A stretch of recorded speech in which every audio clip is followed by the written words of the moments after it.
What are cryptocurrencies? Hey, hey, hey. What are NFTs? A non-fungible token. Time to buy Bitcoin. Bitcoin just seems like a scam. What's up, Bitcoin? Hello everyone, welcome back to On The Ledger. As usual, this is your host Moel Sayed, and I'm back once again on your weekly rendezvous from Paris. One of the things that fascinates me the most about Web3 is this element of composability. Blockchain enables creators to combine different components together into larger structures.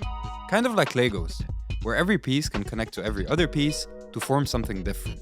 NFTs took this to a whole new level. Artists now have the freedom to unleash their creativity and merge different disciplines together to provide their communities with unique experiences. The possibilities are limitless, and honestly, it's mind-blowing. But what happens when you combine generative art, music, and artificial intelligence? Well, this is exactly what we're about to find out today with one of the most fascinating projects out there. I'm glad to be hosting Jeff Nicholas, founder of WarpSound, the team behind Warps.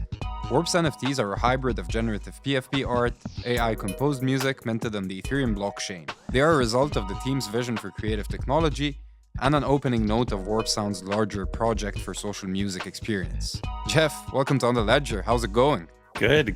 Thanks for having me. I'm really honored to be here. Well, I'm super stoked to chat with you, man. Let's get to it. On The Ledger, Season 2, Ledger meets Warps. Here we go. So, before we get to Warps, actually, I'd like to set up the table by talking about what led you to it. What inspired you to do that? And maybe it's like a good way to kick off the conversation for you to explain the vision behind that. Yeah, you're right. I've been in the music industry in one way or another for almost 20 years now. I think it has been 20 years. And it what started as a love of music and, wanting to go on the road with bands and, thinking that I wanted to be an artist manager, turned into, really sort of a lifelong passion for music and technology and art. And I created an agency that was focused around music, art, and technology, and ran that for about 10 years. And that led me to VR, and that led me to AR, and led me one place or another, always sort of at that intersection. When I met our founder, the WarpSound and Authentic Artist founder, Chris McGarry, I was at Live Nation. I was overseeing VR. He was at Oculus, overseeing music for Oculus. And we were trying to figure out a way to bring, live music to VR. He decided to leave Oculus because it was the right move to go independent. I was getting bored at Live Nation. He had started this sort of thesis of, what could we do with AI? He got really inspired by Lil Miquela and what Brud was doing and what they were doing on the virtual influencer side. But being a music person, and he did 4 years in a row the largest soundstage interactive music experience at Burning Man. So his whole thing was always around interactive music experience. It was like, what if we were to create music and work with technology as a tool, as a human machine collaboration to create music? Can we get it to sound commercially viable? Can we get it to this creative AI to make something that people would want to listen to?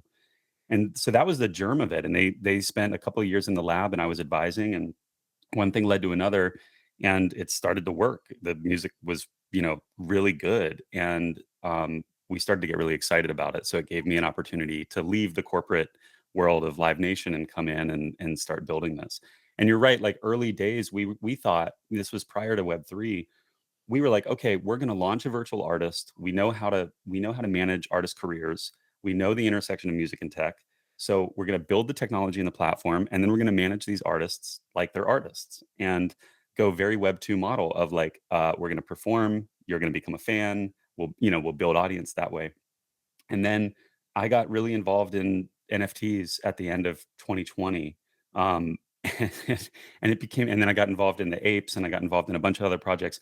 And it became really apparent as we were coming out of stealth that like, we have artists that live and breathe in the metaverse. Like, why would we go and follow a Web 2 path to career development when we could just build community from the very beginning, start building in public, and do it together? So that's kind of what led us to the Warps project. Interesting. And before we dive into Warps, I'm actually very, very interested in the inspiration that led you to such project, because a lot of people believe that creativity is actually something that's inherently embedded in human beings and living beings, and that technology cannot be creative. What's your take on that? Can artificial intelligence be creative? Yeah, it's a good question. We get this question a lot because as a new technology, people are like, well, how could it be Yeah, how does it creative, right? work? And yeah, how does it work? And the thing that we tend to look at is advancements in technology for music making in general, right? Have always followed sort of advancements in technology like overall. So you go from, analog, guitars and instruments and whatever to all of a sudden amplified. And then you go from that to, synthesizers that are making music with, machine parts, right? And then you go to things like Pro Tools and, all these things that allow you to make music in a much different way in your bedroom and whatever.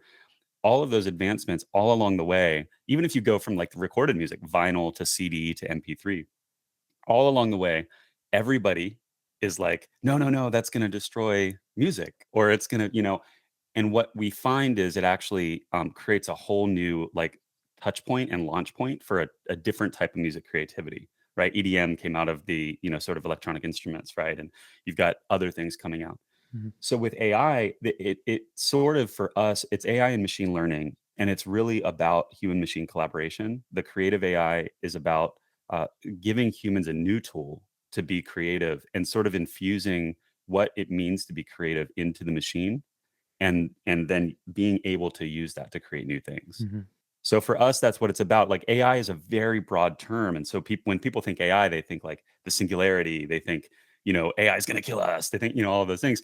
And the way we're looking at what this is, it's creative AI. It's very focused, and it is there to try to learn. The AI actually learns like how to compose music, and then on the other side of its brain, if you will, it learns what is good and what is bad music to the Mhm. humans, and then it can create and compose and make with us, and we have a lot of inputs. We get to play with it. It's really a very collaborative process. So it's not actually about human versus machine. It's about AI assisted art. That's, I think it's a good That's way to that put it. Yeah, that's right, and if you look at a lot of the music tools that are out right now that anybody's using in any studio around the world, most of them have some form of AI actually built into them. They're helping with auto-tune, or they're helping with transposition of notes. I mean, they're helping with all kinds of things, Mhm. even in the visual realm in Photoshop and those, AI is a broad term, but it's an artificial intelligence. It's an assisted way of doing something faster, usually, right?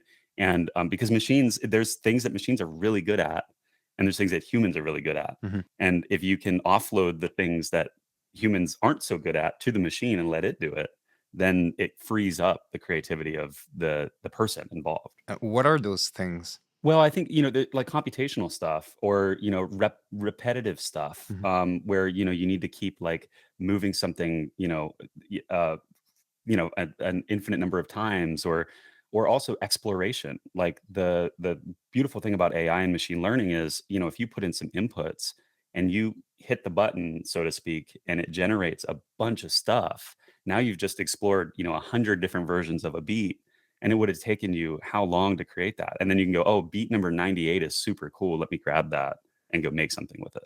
So it's again, some people are like, I'm analog, I don't want to deal with any of, and that's great. And then some people are like, what's the new technology? Where's it going? And are pushing on the edge of the universe, really. That's fascinating. So obviously NFTs took the world by storm last year, and it kind of unblocked, limitless possibilities for creatives.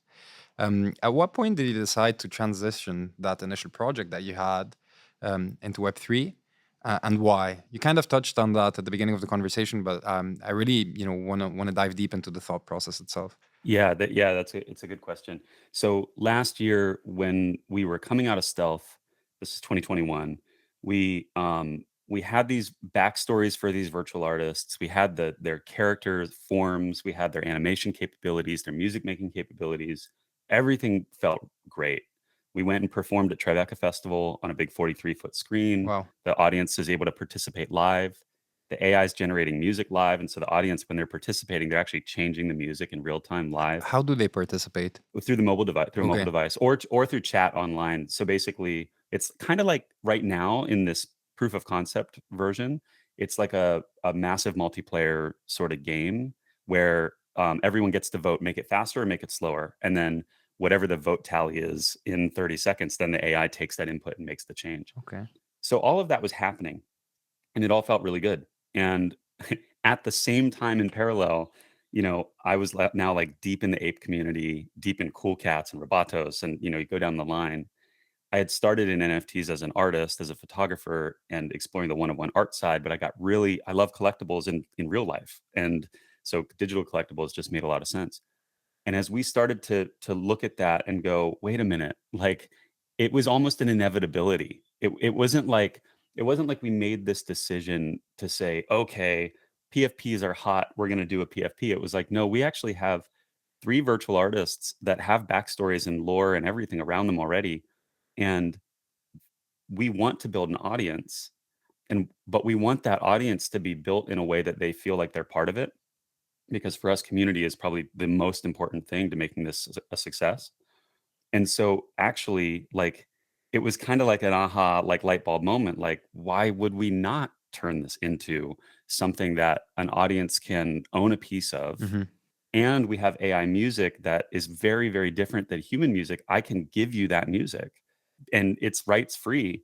I mean, I can transfer the rights to you because it's not encumbered by any rights Hmm. before it. It's generated by the machine, so that the originator, the creator, is that machine. So, and then I've got all this lore around the characters that if you own a piece of or a derivative of that character, you're going to benefit from that character gaining notoriety, and you get to help that character gain notoriety through your actions with your PFP that you own. Hmm. So, you know what I mean? It was like there were like Yeah. too many things that sort of lined up, and we went like, okay, we're going to do a PFP project that has music attached. No one had really done it the way that we were doing it. We're going to give the rights away to the holder, see what happens with the creative community when we do that. But we like to talk about it a little bit, and our community knows this. The PFP is a little bit of a Trojan horse for us, because what we're really offering is this roadmap that's a long-term vision of playing with interactive music, playing with AI, getting to generate and compose things. And so when you hold one of these, it's like that was the other beautiful thing about NFTs for us, was like, and blockchain, frankly, was like, okay, great. We know who the community is at any given time, and we can activate them and give them new stuff to play with, and bring them along for the ride in interactive music experience. For us, the overall vision is, music is such a part of our lives, of everyone's life. If you think back to any memory you have, most likely it's punctuated by music in some way. The girl you kissed, the first time you drove like whatever. You've got these moments, and if you think about those moments, the emotionality of them tends to be punctuated by music. And so, but the problem is music tends to sit in the background for most people because they're not creators. Hmm. They don't fancy themselves a creator. And what we are trying to do is bring music from the background to the foreground for non-creators, so that you can have an interactive experience with music, because it can be so much more impactful in your life that way if you do. Wow, you said so many different interesting things there. But I want to start like with warps and kind of explaining exactly what it is, because we haven't done that yet, and I'll deep dive into these other very interesting elements that you just mentioned. So, how would you explain warps to the folks that have never heard of it? Yeah, Warps is a generative PFP project, so Okay. a generative character art project. There are 9,999 of them. They're all individually different. The art was created by Andy Poon, who's an Emmy award-winning artist, and a computer script created all the derivatives of them. That's typically where these generative projects stop, Hmm. but ours then takes the music component, and that's the other half. So we fed all of those traits of that PFP art into the AI, and the AI then created 9,999 tracks based off of the traits of the PFP.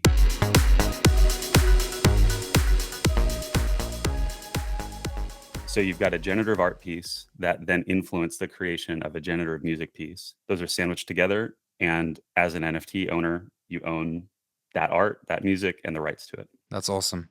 So you actually own that NFT that is, a PFP, but at the same time, it has generative abilities, that enables it to create music in different ways. Yeah, and the interesting thing about about our project versus some others, you hear a lot about generative music in the space, Hmm. and a lot of that generative music is pre-recorded music that's been broken out into layers, and then there's a computer script that compiles them in different ways. Mhm. That's generative music, and it can be beautiful. The difference with ours is that's not how it started from nothing. So the AI actually composed music. It composed essentially sheet music that runs through our audio system to create a final music piece. So there are no pre-recorded stems. It's not a script that's putting it all together. The AI made decisions based off of the inputs and created a piece of music. Wow. So, if you think about it, you were talking about the three different virtual artists that we were working on at the beginning. And now these artists are, this whole collection that is community owned. And that, now the different artists or different collectors, they can actually own a piece of it and use it, in many different ways, depending on their creative process or, their sought, use cases. And I'm sure that a lot of people are curious about what an artist could potentially benefit from owning the warps. Um, you know, and whether it be, as I was saying, in their creative process versus, another music software like Ableton or GarageBand, for instance. What's the difference there? Well, it's interesting that you mentioned Ableton. The way that we've distributed these, we kind of look at our community as it's a whole, but there are very different segments within it. Um, and we don't fit neatly in a box. So nobody's collecting for the same reason. Mhm. Like in some PFPs, it's like, I like the art, I want it to represent me, or I like the project founders and I want to be part of it. For ours, there's that, but then there's like, I love music, I love to listen to it. I love music, I like to make it.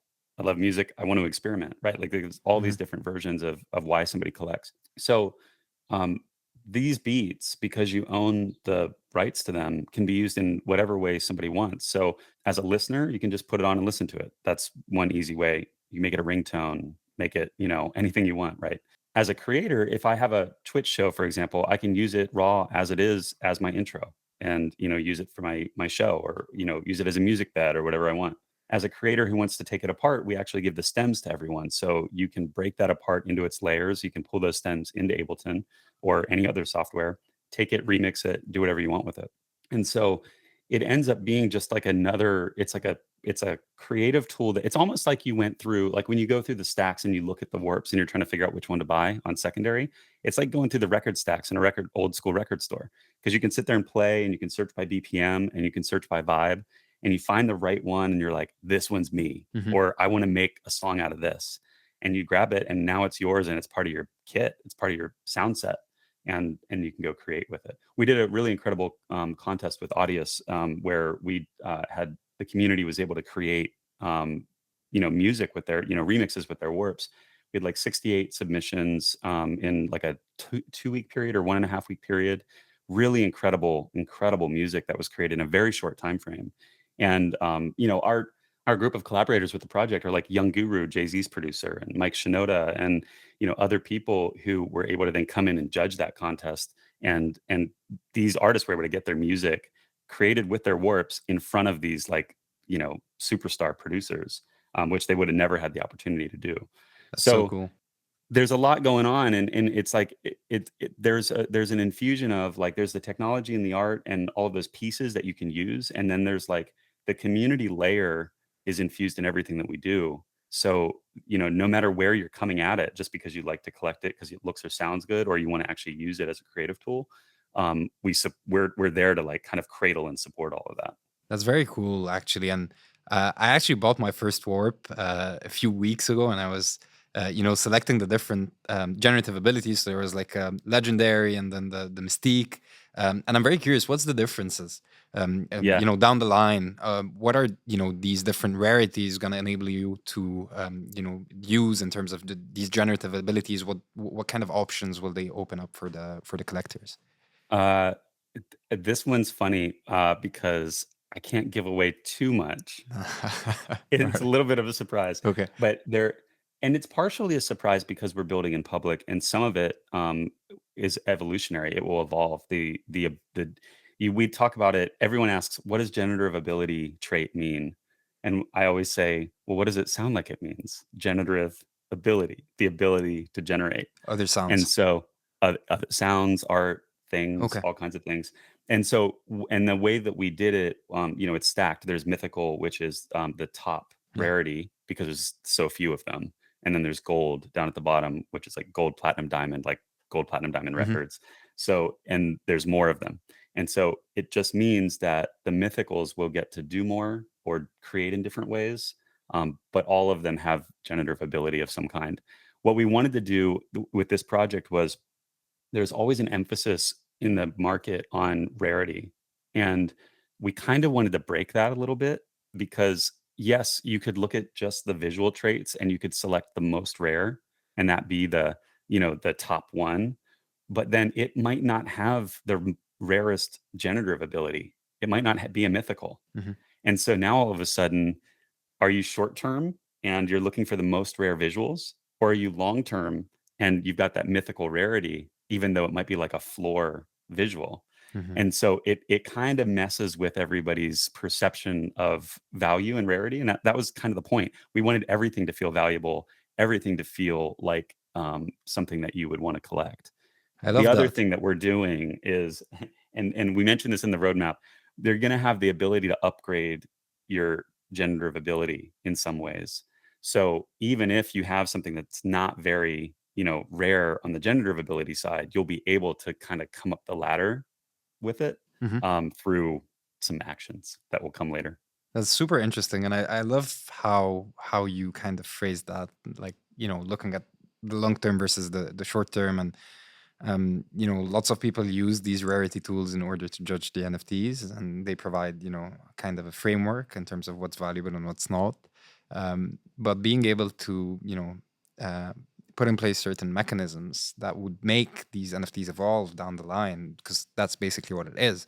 The NFT that you own today is not under it, it's not its final form. The NFT is going to be evolving down the line. I find that to be really, really interesting. And it really is linked to the ethos of having something that's collectively owned, but at the same time that will evolve based on the different decisions that the community is actually going to be taking down the line. And speaking of that, actually, about community and collective creativity, what's the most impressive thing that you've seen someone do with their warp? That's a hmm. Well, I think, right out of the gate, we had people making music even before we released the stems. And we didn't know if that was gonna happen. Like we just, you know what I mean? Like you put it out there and you're like, okay, here's a tool. Like, is anybody gonna use it? And immediately people are like picking it apart and creating these crazy remixes and just making beautiful beautiful music. We had the very first person who posted something is probably the most impressive that I've seen because of his story. This is a dop, a cameraman, and who always felt like he wanted to be a musician and had an opportunity at one point to actually like get signed and do the thing, and just caved under the pressure of being a live performer and all of those things and just kind of shelved it. And when he got his warp, he felt inspired and he created this little song that was married to a visual that he created. And it's beautiful. And it sounds nothing like, I mean, you can hear the warp in it, but it sounds like a seed of something. Hmm. And when he released that, it was maybe like a few days after we revealed, we were like, okay, like this is like we've just now inspired someone to take a leap creatively. And that for us was like our job was done, right? And now he's going on to record music with other people, and he's like making music now, which is phenomenal. And then we've seen all kinds of other great stuff too. There's derivative projects starting to form. People taking their warp and running it through visual AI and allowing the visual AI to create a derivative of their generated piece. So yeah, and we're only just getting started. We're only a couple months in, and we're just starting now to really see the energy around the community, pick up on the creative Yeah, side. that's crazy. Actually, you guys minted it January, right? Like Yeah, it's been only a couple of months, and we January 18, and I mean we were building for quite a while before then. We were building for like 4 months, like really yeah. organic. But yeah, January 18, and sold out well, basically in pre-sale, and then we Okay. had I think 900 left going into public on sale, and they sold out in 9 seconds. Yeah, And then that's from crazy. there, it's just been a steady run. Like the community is really strong, and our focus now is around connecting with other projects and doing things that kind of amplify Mhm. the community and uh, help fuse connections to other communities, other groups, because like we're all gonna survive if we Work connect together. together. Yeah. Yeah. And one other thing that I really, really like about your projects is that you guys are kind of democratizing AI, and there are a couple of projects in this, in the space who are doing that. I don't know if you're familiar with Altered State Machine and the guys at Yeah. Fluffword who are really into music and AI as well. And it feels to me that this is actually a very strong mission because for now, artificial intelligence is very inaccessible. Of course, you've got Google and other companies that are trying to basically make sure that they can provide certain services for people to use. But artificial intelligence, and the way I see it is that our future is very much linked to artificial intelligence, and if artificial intelligence only reserved to a certain number of people, then you've got an imbalance of power. How are you thinking about that, and how do you see that democratization of artificial intelligence evolving in the future within your own ecosystem? That's very much part of the mission. I think one of the things as we move into the latter half of the year for us, and I'm sure Altered State Machines is going through this too. We just met with those guys in They're South by great. and Yeah, love I that love team. them as well. They're really awesome. Um, we're in a place of trying to get to scale. And what I mean by that is, it takes a lot of processing power to run, an AI machine learning system. And so the challenge with that ends up being, if I want to give you a one-to-one experience with an AI, it's it requires a lot of server farms. It requires a lot of money to power all of that, a lot of energy to power all of that. And so right now we're very much one to many. Like the AI and machine learning system can do something, we can make it do something, and it can output. But usually we're outputting to a lot of people. The next phase is, how do we get that to less and less, or to smaller and smaller groups that can play with it directly. And then at a certain point, it will be, what's the AI in your pocket that you can use, whether that be a virtual artist, that you can, project as a hologram, or it be that, and maybe it's one that you've created, right? That's like your perfect, musical sidekick or whatever. Or it's a creative tool that you can, take and like put a beat into, like tap on the table, whatever, and it then generates some stuff. And later you can go back to it and be like, oh, cool, I love this beat. Let me take that into the studio. So there's all these different avenues that it can go down now that we have it. And it's that, I mean, that is the big work now. It's just like scaling the team to scale the technology. All right. And where do you see Warps in 10 years? Yeah. It's funny, that far out is so Yeah, I difficult know. to look at. I mean, because if you told me 2 years ago, 3 years ago when we started with Warps that we would be where it is now, I would have told you you're crazy, because we would have just needed so much time, I thought, to get to this place. When we look, let me pull it back to 5 years out, because that's sort of more of like business plan sort of vibes. When we pull it to 5 years out, what we're looking at is AI that is collaborating with, almost all human artists in some way in their stage performances in the studio, and Warp's powering, a lot of that alongside virtual artists that are alter egos, or other versions of just totally completely made up artists Mhm. that are existing in the metaverse everywhere you go, and that are powering the music in the metaverse. Right now, the metaverse, as we talk about it, the interactive version of it that we talk about, whether it be Sandbox or any of these, is pretty silent, Mhm. and it's pretty basic. You can come into an experience, and there might be music and there might be energy there, but when you're traversing the world and it's very quiet. Mhm. And so we definitely see Warps powering the music of the The metaverse. metaverse. I actually have a question. A friend of mine who's quite a good DJ here in France, very famous, called Agoria. And one of his dreams is to back with an AI at a DJ set. Is that Yeah, possible? it When is when when would that be possible? now. Now, We really? we so we, yeah, last year at Tribeca, we had A Track on stage, and we had our DJ, DJ Dragoon, and they performed a set live. And so Dragoon's performing, and A Track was mixing in and mixing over top. Right now, the reaction Yeah. of the AI DJ to what the human is doing, that part's missing. That's the So the thing. AI can generate back to back with a human, and the human can react, but the jazz sort of back and forth isn't quite there yet. Because if you play a 2 hour set, it's not only about, reaction, it's also about track selection. And it's Yeah, about, what kind of stems and what kind of flow will you be building with that human. yeah, And that's yeah. fascinating. Well, we can build so we have this there's a whole other side to what we're doing, like the Warps project is the NFT piece, right? And that's like but the on the WarpSound side, which is sort of like the parent of it all, we have these interactive music performances, and in that, I've got a tool as the director of those performances that allows me to drag nodes, and I can go, okay, node 1, node 2, node 3, and I can connect them, or I can tree them off and let the audience pick which way the performance is gonna go. So there are these interactive performances that we're doing that are almost choose your own adventure, but the audience doesn't realize that they're actually choosing which way it goes. And in that, there are inputs for the AI to say, okay, at this moment we're going to get hype. At this moment we're going to go chill. The audience just selected this, so now increase the intensity.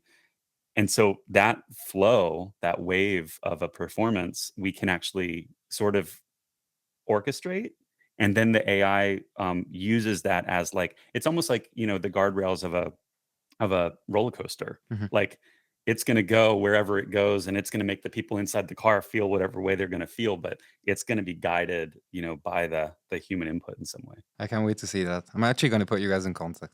I think it might yield some great ideas. Yeah, I would love that. So We have before, season 2 sorry to cut you off. Season 2 for that interactive music performance. We're going live in mid-April, and we'll run for about 9 weeks. And that's going to go on tour. We're going to go into different communities and basically show up in their crypto voxels, or show up in their Decentraland, or show up in their discords, and bring that exactly what I just described to those communities. I can't wait to see that. And I think it's actually linked to one of the questions I'm about to ask you. So as I told you before, we started recording, we have a big community of fans of Warp Sounds here at Ledger. So I leveraged on that to get some insider questions. And first one is, what is the significance or utility of the different pins on the avatars? So some people have paid a lot of attention to these, and others don't even realize they're there. We have these pins that some of which are like homages to, nods to projects we really love, right? Some of them are nods to upcoming projects, and some of them are just nods to the community. So we have an LFG pin. That's clearly right. We have a GM pin. Mhm. We have an Oni pin because we like the Oni team, and they helped us a lot at the very beginning. We have a little frog pin that's my daughter's project that she's working on. She's 11. She's That's working on cute. a generative project. We have a little tooth pin. Our artist Andy Poon has been building these NFT project for a while. So, and then there's all kinds of other stuff too. There's a bomb in the mouth of one of the goons. That's a nod to Atom Bomb Adam Bomb. Squad. Yeah. There's a diamond in the mouth, which is a nod to Nikki Diamonds. And then there's all kinds of other stuff throughout too. So we really kind of infused like the whole team's like interests or friends or partnerships into the collection. Okay. Very cool. And And I'll say it's not just about hey, isn't that cool that they did that? It's like actually we can target those traits in airdrops and other things and access and things. So okay. So it's not only aesthetics. no, All right. nothing is that we have. Okay. Okay. I love it. And what's planned for Lollapalooza? I can't say. I think it's pretty I much will- linked to what you were saying earlier. I will say this: there's a lot of speculation in the community. Like, is Warps playing at Lollapalooza? Like at Lollapalooza? No, we're not. I'll just say that because I want to make sure I don't want to like overinflate people's expectations. But we do have a partnership with Lollapalooza. We're part of their game that when they revealed the lineup. One of our characters, they turned into an 8-bit character, put it in the game, and then we gave them some extended music. The extended music is based off of that character's original music. So if you use that as a breadcrumb for what can be possible with the music that already exists on a warp, the AI generated a longer version of that. And then we have other stuff coming around Lollapalooza that people will enjoy a lot, and it does relate to what I was talking about, but it won't be on the main stage. Okay. All right. Actually, it's time to move on to our last segment of the show. This is Rapid Fire.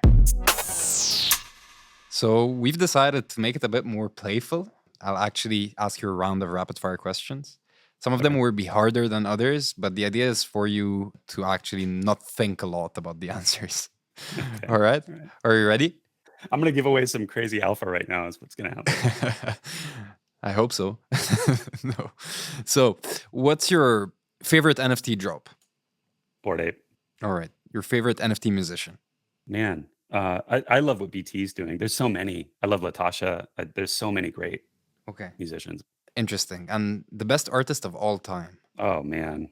I mean, I don't have one. It's because there's so many. If you had to I mean, I choose could one. go. If I had You to, could only it's have like, to. it's like, You only actually can listen to one till forever. If you had to choose one Good artist, you'd Lord. have to listen to. I don't know if I could do that. I mean, it would go from like Prince to Minor Threat to Daft Punk. It's like so across the spectrum. You can't do Okay. that to me. All right. I'll let you choose 3 for that one. What's your dream collab for Warps? Being a Bored Ape Maxi, something with Yuga. Yeah, it's insane. What they've been doing and what they're building at the moment is actually pretty impressive. Yeah. What do you think is the most underhyped project out there? Underhyped. Yeah. Like under the radar. Under the radar, not getting enough recognition for what they're doing. I really like Starcatcher. It's tough. There are so many great projects. I really like Starcatchers. I don't think it caught the way that I think it could have, Mhm. and I think it will. They've got a great team. Okay, interesting. What about the most overhyped one? Man, I would say Hape, Hape. Yeah, makes Hape sense. Beast or Mecca. Yeah, What about your biggest NFT regret? not minting more apes. I think that's everyone's biggest NFT regret. I minted 8, and I had the opportunity to mint a lot more, and I was like, it's so expensive. It was 0.08. It's just And That's how a many big of them did you sell? I sold 4 early, Ouch. way too early. One of which is now a rapper. Okay. Timberlands? In Timberland's band, yeah. Or Crazy. in his yeah. At least you get to see him thrive. I sold him for 0.4, I think, or Ouch. 0.6. Okay, it's all right. You still have a few, so that's cool. What about an emerging NFT artist that you'd bet a Bitcoin on? An emerging NFT artist that I would bet a Bitcoin on. Oh man, I've been so heads down. I'm not so tied into the emerging artist space right now. There are people that I would bet Bitcoin on that are already doing really well, which are Fuck Render and Thank You X and Jan Silva and the contemporaries that I kind of came up into the scene with. Okay, I don't have a better answer than that No, it makes because sense. I'm not connected right now. It's all right. What about the NFT acquisition that you're most proud of, apart from the ape? Yeah, I was gonna say. I mean, that's like, I know these are supposed to be rapid fire, but I'm just trying to think of my bag. It's okay. I really love the cool cat that I got. He's a pirate with a tank top. I found him and snagged him, and he shouldn't have been on the floor. And Okay. he's just like a great representation of my vibe. So anyway, last question.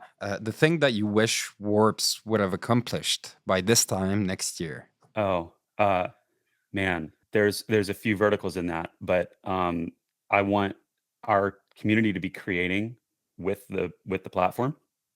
So by this time next year, the community is creating with the platform, where we're sort of like showing the world what an IRL interactive music experience looks like in a much broader, bigger way than anyone's seen. And the metaverse is alive with music that we're powering. Awesome. I think that's and all of those are within reach. I hope so, and I'm looking forward, to seeing that. That was, perfect way to end it. Jeff, it was a pleasure chatting with you. I'm very much looking forward. You as well. Thanks. To everything that you're going to be building with Warps. It's an amazing project, and you can come on anytime on the podcast to chat about what you guys are up to. I'd be happy to come back and give a big high five and shout out to all of the Warps holders over there at Ledger. And we see you guys. It's awesome. Yeah. Cool. Thanks a lot. That's it. Amazing chat with Jeff. Hope it leaves you with some inspiration. And as usual, hit that subscribe button if our content floats your boat. This was On The Ledger from Paris with your host Moil Sayed. Till next time, take care. Au revoir. This content is provided for informational purposes only and is the sole expression of our opinion and should not be relied upon as legal, business, investment, or tax advice. Do your own research. Any loss or profit is your sole responsibility. Stay safe.